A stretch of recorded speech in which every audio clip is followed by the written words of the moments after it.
Good morning पिलाने आज आम अभ्यास का जो 1.1 करवा आम एक नंबर क्वेश्चन करदेला 8 अंक विशिष्ट सबुठ सान संख्यार आरंभ कर परवर्ती 5टी संख्या को उपयुक्त स्थान में कमा व्यवहार कर लेख और सेगुड़ी को पढ़। हेल्ले 8 अंक विशिष्ट सबुठ सान संख्या जेकोसी अंक विशिष्ट सबुठ सान संख्या पचारे कौन मनकर 1 रे गोटे माइनस करदेव आ सब कौन शून्य लगे है यहाँ के 3 अंक विशिष्ट सबुठ सान संख्या है सेमती आम पचार कौन 8 अंक विशिष्ट सबुठ सान संख्या 8 अंक विशिष्ट सबुठ सान संख्या 8 8 नहीं 8 अंक विशिष्ट सबुठ सान संख्या पचार 8 अंक विशिष्ट सबुठ सान संख्या 1 गोटे गला 8 रू 1 माइनस कर दियो आते रहा 7 1 के शून 7 के 3 4 5 6 7 है जिते अंक विशिष्ट सबुठ सान संख्या पचार कौन एक जिते अंक विशिष्ट पचार ताहू गोटे अंक कमेदेव से शून लिख है ये जेहतु 8 अंक विशिष्ट पचार से कौन एक एक एक गोटे एक लिखल तार 8 गोटे एक माइनस कर दियो आगे रहा 7 7 आउ के रहा 7 शून 3 6 7 है यहाँ कौन 8 अंक विशिष्ट सबुठ सान संख्या है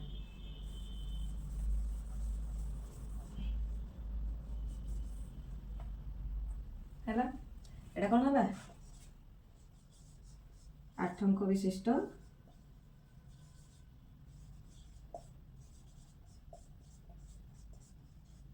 सबुठारु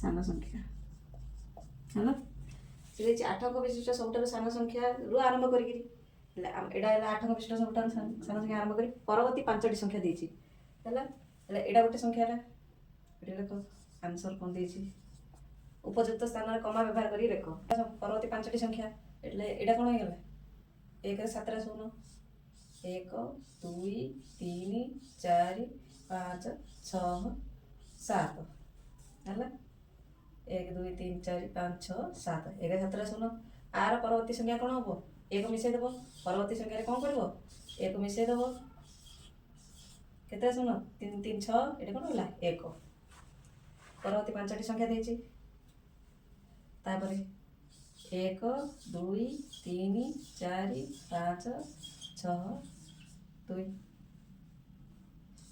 1 2 3 4 5 6 3 से कौन है 1 2 3 4 5 6 4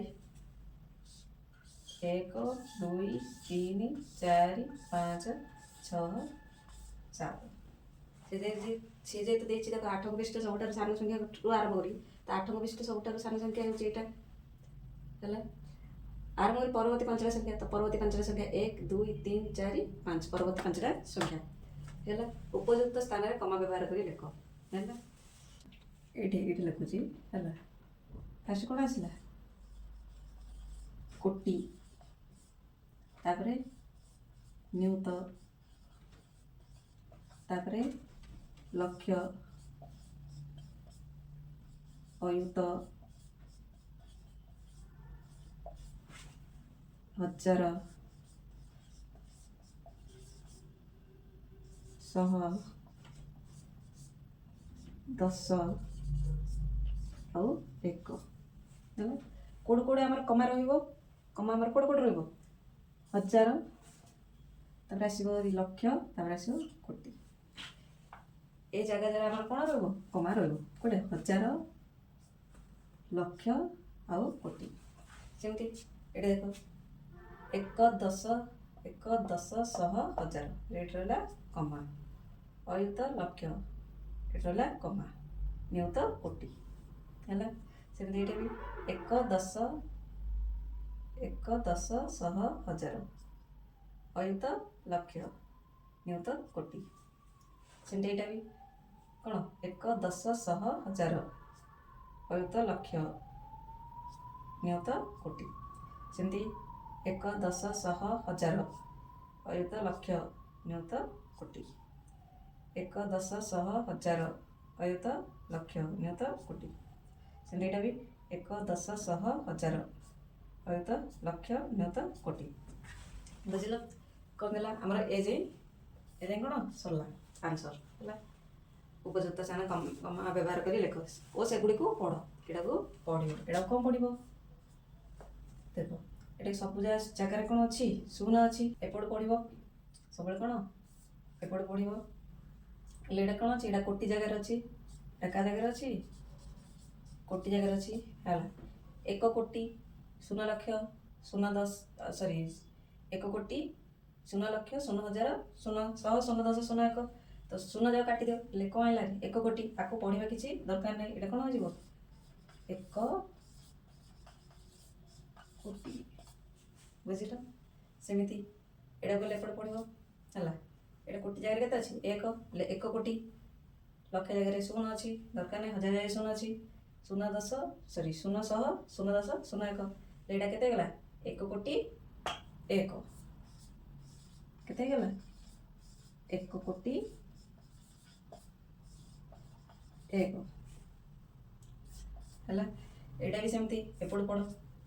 କୋଟି ଜାଗାରେ କେତେ ଅଛି 1, ଲକ୍ଷ ଜାଗାରେ 0, ହଜାର ଜାଗାରେ 0, ଏଇଟା କ'ଣ 100 ଜାଗାରେ 0, 10 ଜାଗାରେ 0, 1 ଜାଗାରେ 1 ଜାଗାରେ କ'ଣ ଅଛି 2 ଅଛି। ତ କ'ଣ ହେଇଗଲା ଏଇଟା 1 କୋଟି 2 1 କୋଟି 2 ହେଲା। ଏଇଟା ବି ସେମିତିକା ଏପଟୁ ପଡ଼ିବ। କୋଟି ଜାଗାରେ କେତେ ଅଛି 1, ନିୟୁତ ଜାଗାରେ 0, ଲକ୍ଷ ଜାଗାରେ 0, ହଜାର ଅୟୁତ ଜାଗାରେ 0, ହଜାର ଜାଗାରେ 0, 100 ଜାଗାରେ 0, 10 ଜାଗାରେ 0 ଆକୁ ପଢ଼ିବନି। 1 ଜାଗାରେ 3 ଇଏ କେତେ ହେଇଗଲା 1 କୋଟି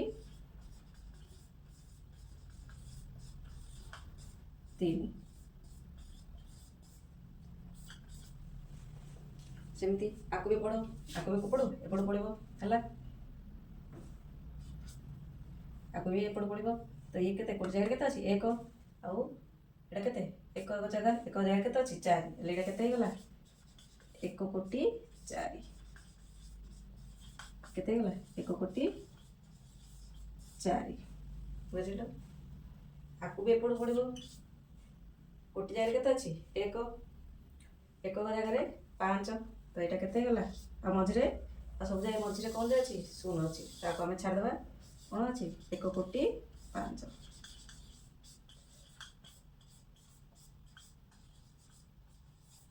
ବୁଝିଲ?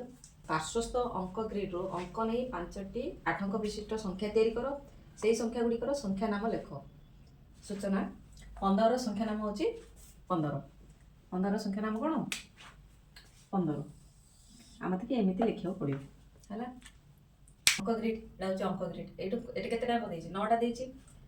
1 2 3 4 5 6 7 8 9ଟା ଦେଇଛି। 9 ଦେଇନି 0 ଠୁ 8 ଯାଏଁ ଦେଇଛି।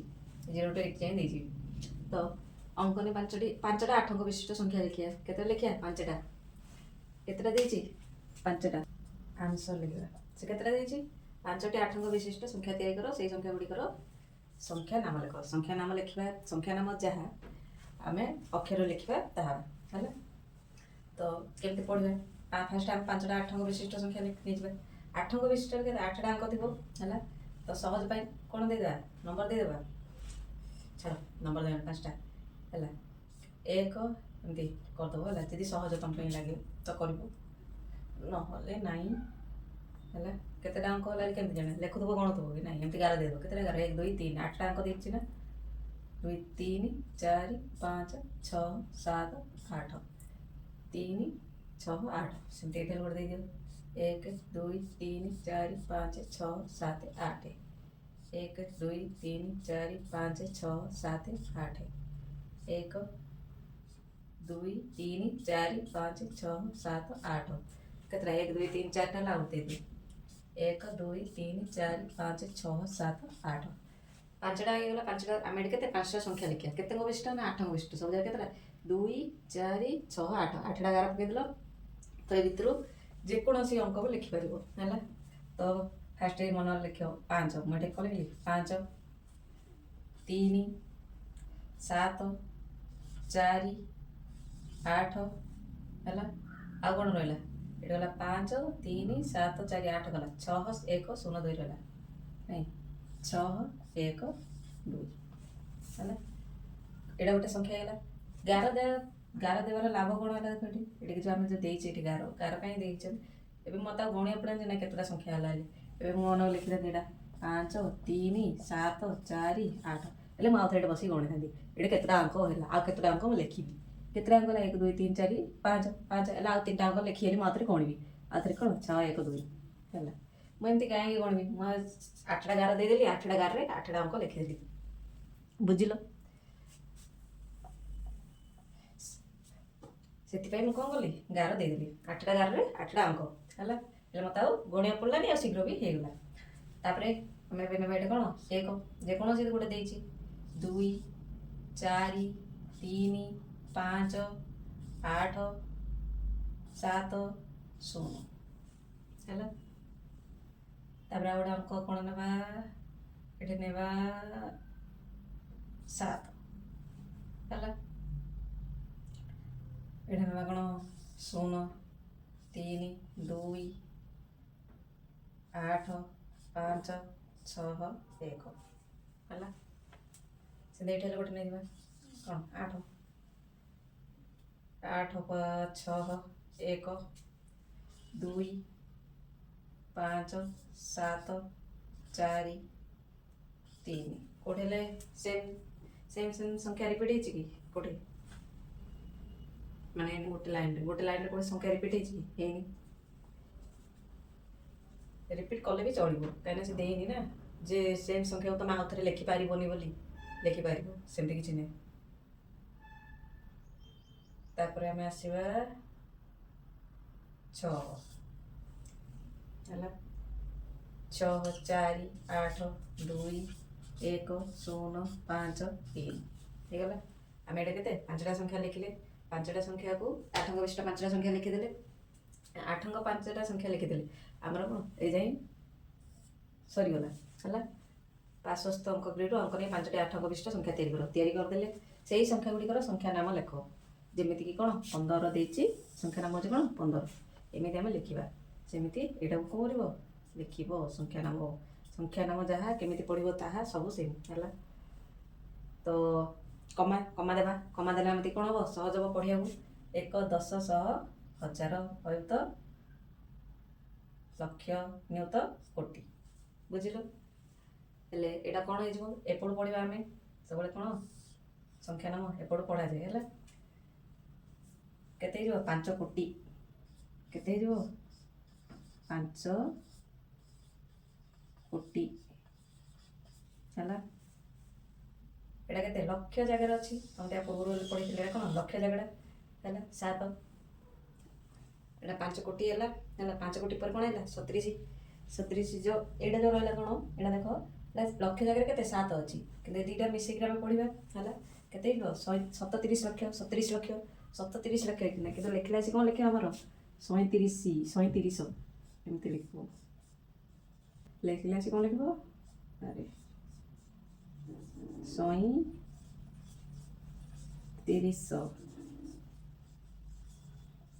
37 ଲକ୍ଷ ହେଲା ଏଇଟା କ'ଣ ତାପରେ ଏଇଟା କ'ଣ ହେଲା 1000 ଜାଗା ଏଇଟା କ'ଣ 8ଟା 1000 ଜାଗାରେ ଅଛି କିନ୍ତୁ ଏଇଟା ମିଶେଇକି ପଡ଼ିବା କ'ଣ 48,000 ତ ଏଇଟା କ'ଣ ହେଇଯିବ 48,000 ଏଇଟା କ'ଣ ହେଇଯିବ 48,000 ଏଇଟା କ'ଣ ହେଇଯିବ 600 ଏଇଟା 1 10 2 1 ସେମିତି ନାହିଁ 612 ସେଇଟା କ'ଣ ପଡ଼ିବ ଟୋଟାଲଟାକୁ ଏଇ ଟୋଟାଲଟା କ'ଣ ପଡ଼ିବ 612 ହେଲା ସେମିତି ଏଇଟା ବି ହେଲା ଏଇଟା ଦେଖ ଏଇଟା କେତେ ଅଛି ଆମର 7 ହେଲା 1 10 100 1000 ପାଖରେ କମା ଅୟୁତ ଲକ୍ଷ ପାଖରେ କମା ନିୟୁତ କୋଟି ପାଖରେ କମା ହେଲେ ଏଇଠି ଆସିଲେ କ'ଣ ଏପଟ ପଡ଼ିବ ହେଲା 1 କୋଟି ଜାଗାରେ କେତେ ଅଛି 1 ଅଛି ତ କେତେ ଆସିଲା କି 1 କୋଟି ହେଲା ଲକ୍ଷ ଜାଗାରେ କେତେ ଅଛି 4 ଅଛି କିନ୍ତୁ ଏଇଟା କ'ଣ ଟୋଟାଲ ପଡ଼ିବ କେତେ ହେଇଯିବ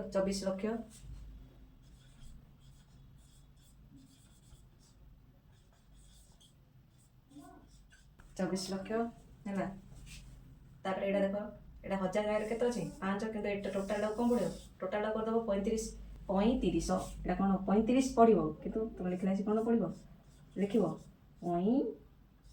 पैंतीस कौन हजार पैंतीस हजार है केते एटा टोटाल केते 870 हेले लिखि दियो 870 है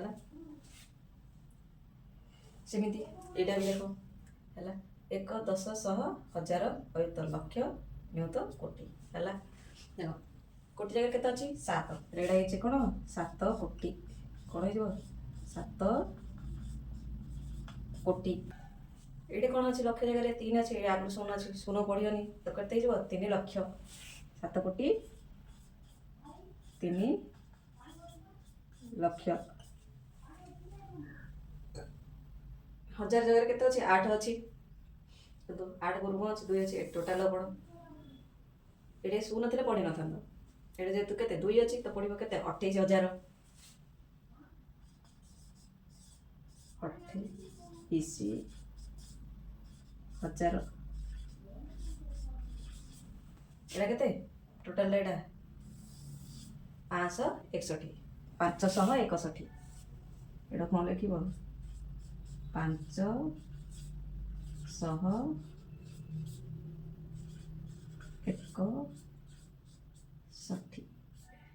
एटा 1 10 100 1000 पाखे कमा अयुत लक्ष पाखे कमा नियुत कोटि पाखे कमा कोटि जगह कौन अच्छी 8 तेरे केते एटा 8 कोटि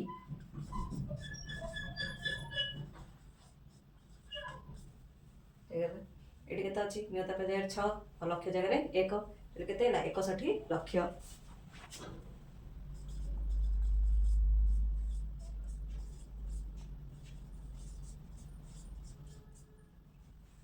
एमती एटा देख 1000 जगह 5 अच्छे 1000 जगह 2 अच्छी एटा केते पड़ो 25000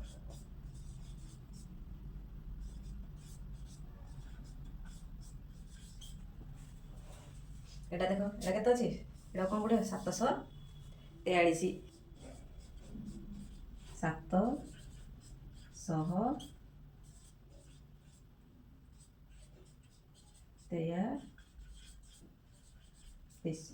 है बुझल आम पढ़ुच गोटे आउ लिखुचे आउ गोटे तो पढ़ी पढ़ी ओडिया कौन होती है टे भूल हो जाए तो सीटा को लिखला आसी करेक्शन कर लिख है एटा देख एटा 1 10 100 1000 पाखे कमा अयुत लक्ष पाखे कमा नियुत कोटि पाखे कमा है एटा कौन है कोटि जगह केते अच्छी 6 एटा केते गला 6 कोटि केते गला 6 कोटि है लक्ष जगह केते अच्छी 8 तो नियुत जगह 4 2टा जाओ मिसई दियो केते गला 48 48 केते लक्ष 48 कौन लक्ष है सेमती देख 1000 जगह केते अच्छी 1 अयुत जगह केते अच्छी 2 रे 2टा जा मिसई कौन गला 21000 एटा केते गला 21000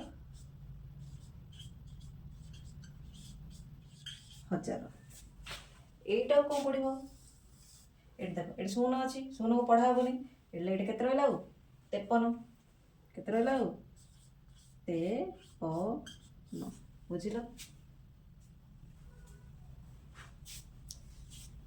एपरी 8 अंक विशिष्ट संख्या तैयारी कर जहाँ प्रत्येक अंक समान यहीपरी जितोटी संख्या संभव सेगुड़ी को लेख है केते देछि ना 8 अंक विशिष्ट संख्या तैयारी करियो केते अंक विशिष्ट संख्या देछि 8 अंक विशिष्ट संख्या तैयारी करियो जार प्रत्येक अंक समान से आउर गोटे कोन देला प्रत्येक अंक कोन समान हेतिबो प्रत्येक अंक कोन हेतिबो समान हेतिबो जेतोटी संख्या संभव सेगुड़ी को लेख है सेमती करियो है केते अंक विशिष्ट संख्या तैयारी करियो 8 अंक विशिष्ट है 11 अंक 8 अंक विशिष्ट 1 2 3 4 5 6 7 8 है तो ये देख से कौन देखिए प्रत्येक अंक समान माने ये जो 8टा जो अंक रहा जो अंक कौन हो सामान हो 8टा जो अंक कौन हो सामान हो जदि ये शून्य रहा सब अंक कौन हम शून्य हम ये जब 1 रहा सब अंक कौन हम 1 हम किसी अलग संख्या रही केवल गोटे संख्या ही रहा तो आम देखा शून्य है ଶୂନଠୁ ଆରମ୍ଭ କରିବା।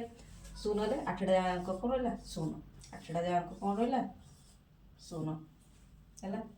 ସେମିତି ଆଉ ଗୋଟେ ଦେଖିବା କେତେଟା ଅଙ୍କ ଦେଇଛି? 8ଟା। ତ ଆଖି ବନ୍ଦ କରି କ'ଣ 8ଟା ଗାର ପକାଇଦେବ ହେଲା। 2 3 4 5 6 7 8।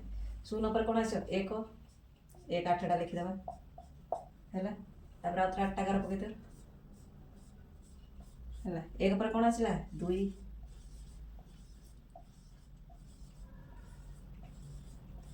ହେଲା। ଆଉ ଥରେ 8ଟା ଗାର ପକାଅ ହେଲା। 2 ପରେ କ'ଣ ଆସିବ? 3। ଏଠି ସବୁ ଯାକ କ'ଣ ହେଇଗଲା? ସମାନ ଅଛି। ସବୁ ଯାକ କ'ଣ ଅଛି? ସମାନ ଅଛି। ଏଠି ଶୂନ ଅଛି ହେଲେ ଶୂନ ହିଁ ଅଛି। 1 ଅଛି ବୋଲେ 1 ହିଁ ଅଛି। ଆକୁ ଛାଡ଼ିଦେଲେ ଅନ୍ୟ କିଛି ନାହିଁ। ସେମିତି ଆଉ କେତେଟା ସେ ଆଉ କ'ଣ ଦେଇଛି? ଯେତେଟା ସମ୍ଭବ ସେତେଟା ଲେଖିବ। ମାନେ ଯୋଉ ଯାଇ ହେଉଥିବ ସେ ଯାଇ ଲେଖୁଥିବ ହେଲା। 3 4 5 6 7 8 ହେଲା। ଏଠି କ'ଣ 4 3 ପରେ କ'ଣ ଆସିଲା? 4 ହେଲା। ତାପରେ 4 ପରେ କ'ଣ ଆସିବ? 5 ହେଲା। 4 ପରେ କ'ଣ ଆସିବ? 5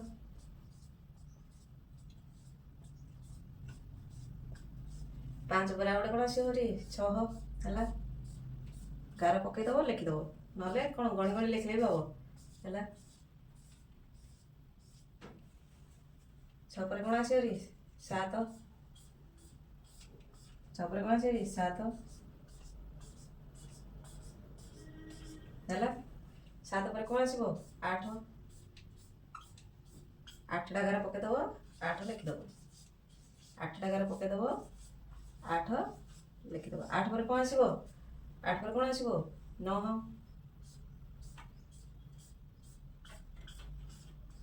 ଏପଟ ଲେଖିଦେଉଛି ମୁଁ, ଯୋପଟ ଲେଖିଲେ ହେବ, ସମାନ୍ତର ରହିବା ଦରକାର ହେଲା। ଏବେ କ'ଣ ସବୁ ଯାକ କ'ଣ ଅଛି? ସମାନ ଅଛି ହେଲା। ଆଉ ସବୁ 8 ଅଙ୍କ ବିଶିଷ୍ଟ ସଂଖ୍ୟା ଅଛି। ସବୁ ଯାକ କ'ଣ ଅଛି? ସମାନ ଅଛି। ଆଉ କ'ଣ 8 ଅଙ୍କ ବିଶିଷ୍ଟ ସଂଖ୍ୟା 8 ଅଙ୍କ ବିଶିଷ୍ଟ ସଂଖ୍ୟା ଦେଇଛି ହେଲା। ଦେଖ ଏଠି 8ଟା ଶୂନ ଲେଖିବା ଯାହା, କିଛି ନ ଲେଖିବା ବି ତାହା ହେଲା। ଏ ଶୂନ ଯୋଉ ଦେଇଛି, ଏ ଶୂନଟାକୁ କ'ଣ ହବ? ଏଟାକୁ ତମେ କାଟିଦେଲେ ବି ହବ, ବୁଝିଲ? ଏଟାକୁ ତମେ କାଟିଦେଲେ ବି ହବ। ଏଇଟା କିଛି ଦରକାର ନାହିଁ।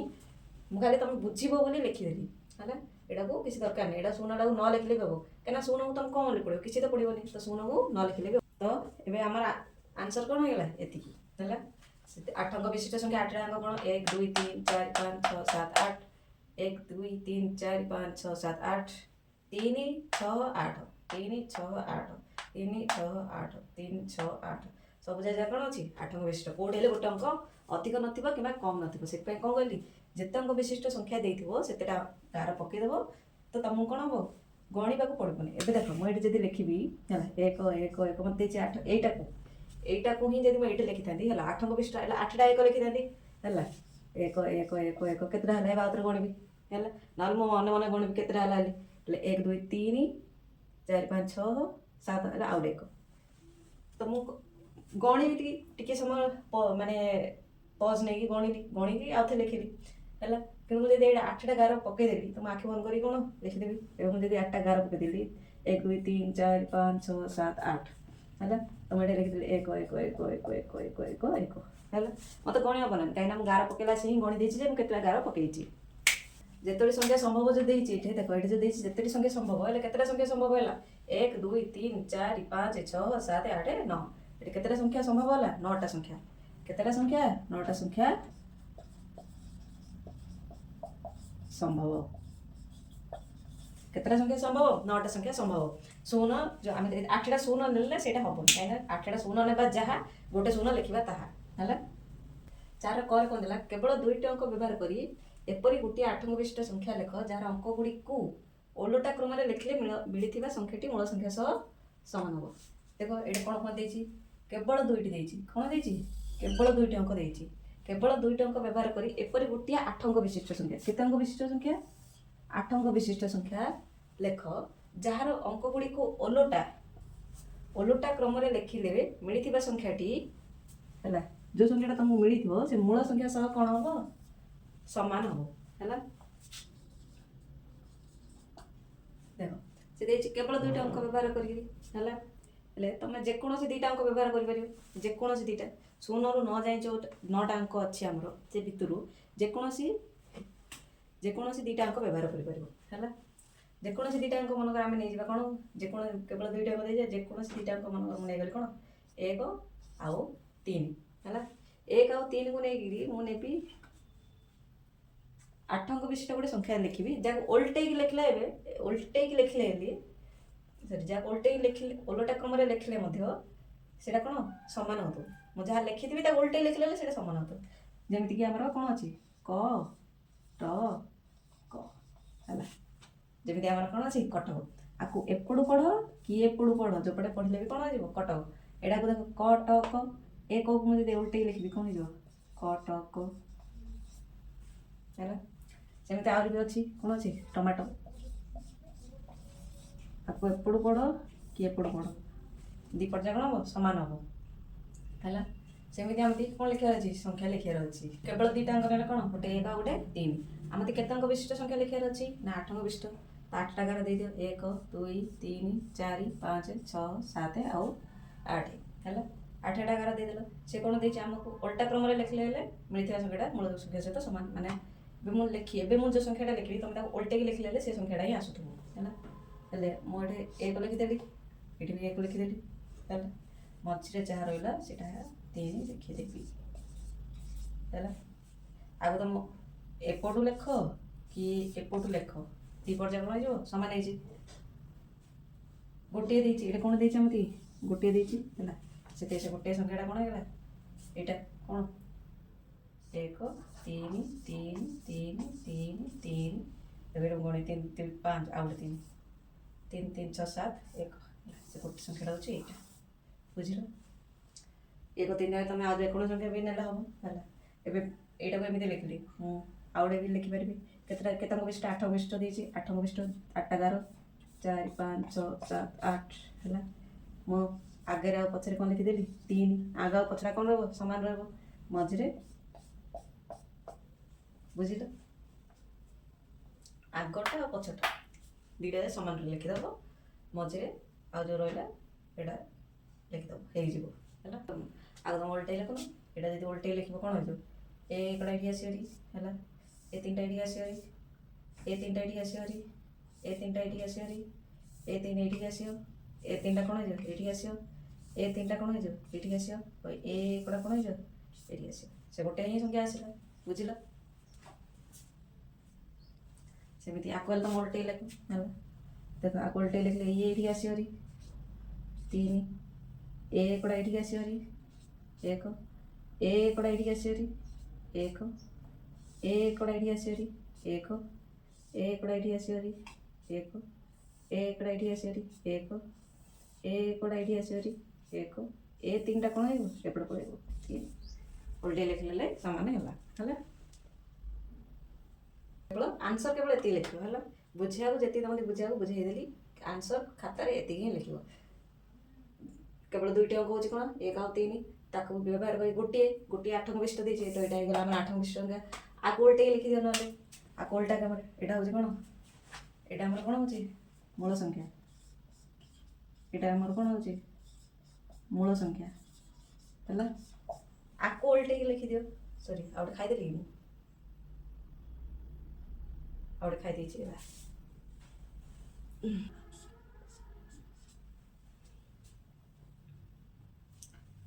3 6 8 ହେଲା। ଇଏ ହେଉଛି ଆମର ମୂଳ ସଂଖ୍ୟା ହେଲା।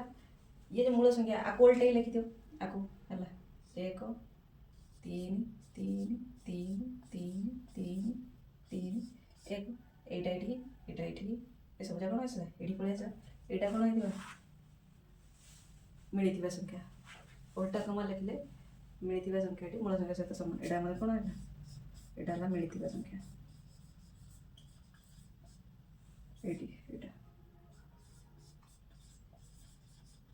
ହେଲା।